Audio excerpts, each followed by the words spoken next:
Good morning, good morning, good morning mga boss. Nandito tayo ngayon. Nagre-repair tayo nitong ating mga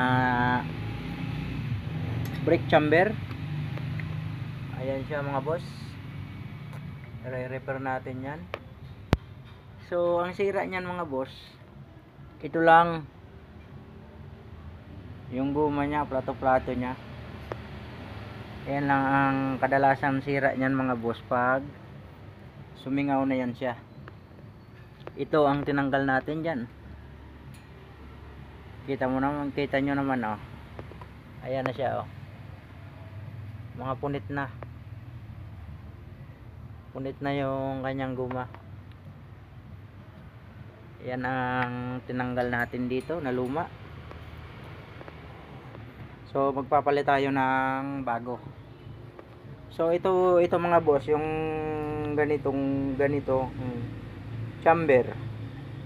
Double ang kanyang guma nito, ganyan. Yung kanyang plato-plato. Dalawa yan siya, dalawa ang laman yan.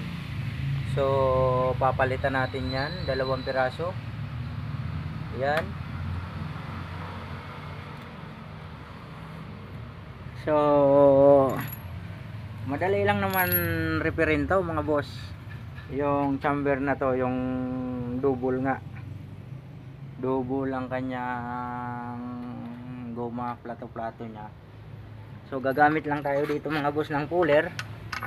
Ayan, pupulerin lang natin yan para hindi siya pipitik. Kasi sabi nila pumipitik daw ito.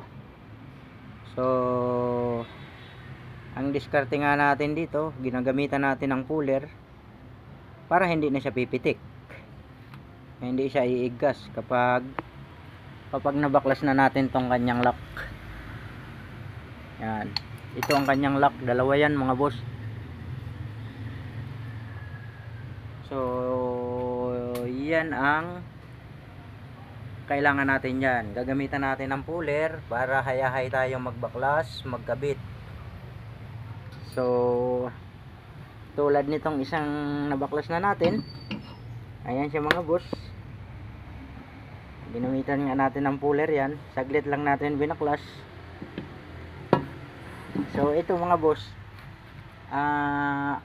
kakabit na natin yan, ganyan siya. Pero kailangan bago natin ikabit yan, lagyan muna natin ng grasa yan paikot para siguradong hindi siya sisingaw dito sa gilid. Ayan, may mga grasa yan. Ayan. Yung lalapatan niya, lalagyan lang natin ng grasa para siguradong hindi na siya sisingaw. Ayan siya mga boss.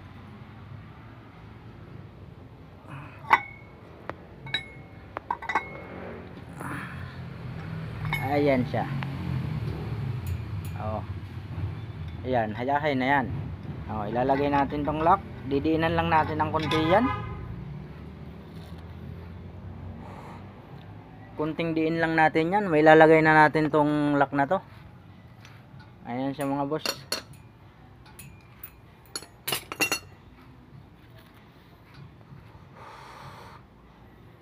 So madali lang naman baklasin to mga boss.